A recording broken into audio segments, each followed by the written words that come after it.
di po matatapos ang 2023. Ilalabas na daw po yan ni Rusi dito sa atin para nga po maging available na sa Philippine market. Hindi po matatapos ang 2023 is ilalabas na yan. Kung hindi nga daw po is baka mapaaga pa ang paglabas niyan dito sa Pilipinas. Ngayon kung medyo may delay, baka daw po panimula ng 2024. Pero guys, isa sa good news dito is ilalabas at sure na ilalabas na yan dito sa Pilipinas ngayong 2023. Really, nigga? Madami nga po dito sa atin guys ang nag-abang talaga sa ADB na ito. Talaga namang napakasulit din kung titignan. Pero guys, dito nga sa video na to guys is meron nga po tayong update. May kinalaman nga po sa XDB 175cc ni Rusi. Ano nga ba talaga ang totoo? May tunog-tunugan nga daw po na hindi na daw po ito ilalabas dito sa Pilipinas. Kaya nga dito sa video na to guys is magbibigay ako ng linaw. May kinalaman nga sa update na ito. Yan ang sama-sama nating aalamin kung ano ba talaga ang katotohanan tungkol sa tanong na yan. Kaya samahan nyo ako guys na pag-usapan ito. Pero bago yan, baka pwede naman na pa-subscribe ng aking YouTube channel. I-click mo na din ang notification bell para maging updated kayo sa mga susunod na i-upload ko. Guys, baka pwede naman na pa-like and follow ng aking Facebook page. Nasa description po ang link. Kaya make sure guys na tapusin nyo ang video na ito para malaman nyo ang information about sa motorcycle na ito.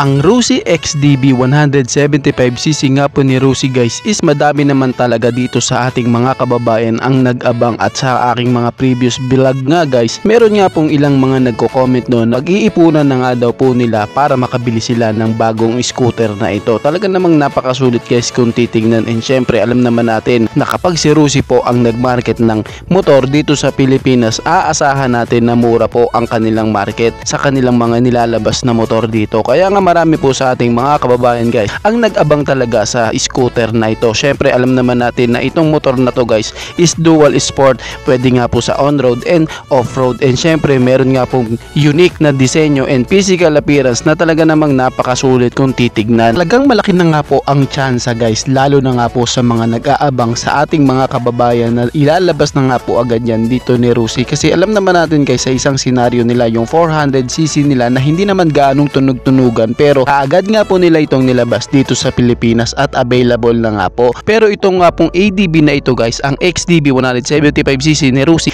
is talaga namang naging trending. And meron pa nga tayong makikita sa mga YouTube and ibang vlogger na makikitang actual na nga po nilang binavlog ang motor na ito. Kaya nga po marami nga po sa ating mga kababayan na umaasa nga pong ilalabas na agad yan dito ni Rusi. Pero guys, eto na nga po ang update may kinalaman sa XDB 175cc ni Rusi. Sad to say guys na hindi na nga daw po ito ilalabas ngayong taon dito sa Pilipinas. Ngayon ang tanong, bakit kaya? Kasi guys, ang Rusi XDB 175cc is hindi nga po nakapasa sa bidding nila. Masyadong mataas nga daw po ang presyo. Ngayon, kung ikukumpara nga daw po natin ang presyo ng Rusi RFI 175cc dito sa Pilipinas is makikitang sapat lang din naman para sa kanya para ma-market dito.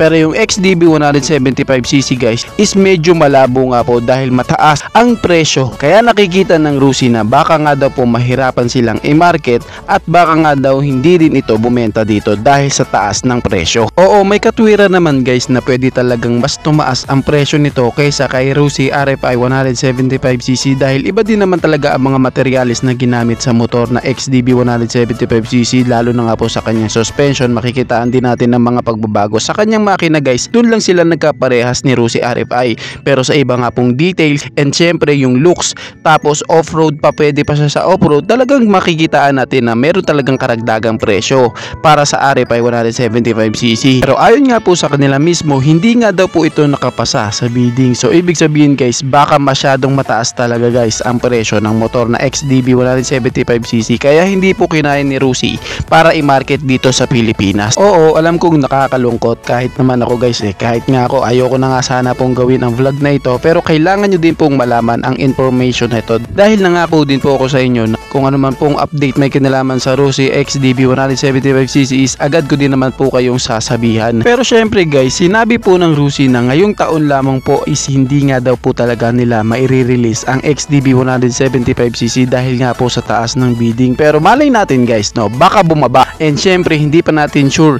baka next year baka naman mapusapan nila ng maayos at mailabas na din yan dito sa Pilipinas. Malay lang din naman natin. Nakakapanghinayang din naman talaga guys na hindi agad ilalabas ang XDB 175cc dito sa Pilipinas kasi napakasulit din naman talaga ng motor na ito. Syempre guys, kahit naman sino, nung una ko rin pong nakita ang ADB scooter na ito, talaga namang humanga at napormahan din talaga ako sa kanya. Makikita mo nga sa kanya na hindi na din talaga siya basta-basta, makikipagsabayan na rin siya sa iba niya pag mga katunggaling ADB scooter, and makikitaan mo rin siya ng physical appearance na napakaganda, futuristic, and syempre dual sport na makakaasa kang unique and okay na okay talaga ipang long ride and adventure ride. Samahan mo pa sa kanyang comfortable na body posture dahil nga sa ADB scooter nito makakaasa ka na relax po at hindi ka pagod dito, kaya pwede talaga siya sa mga adventure ride. Nga po siyang futuristic design, napaka-aggressive na itsura niya, samahan mo pa sa mataas na kanyang windshield na makakaasa kang hindi nga po direct na tatama sa iyo ang hangin.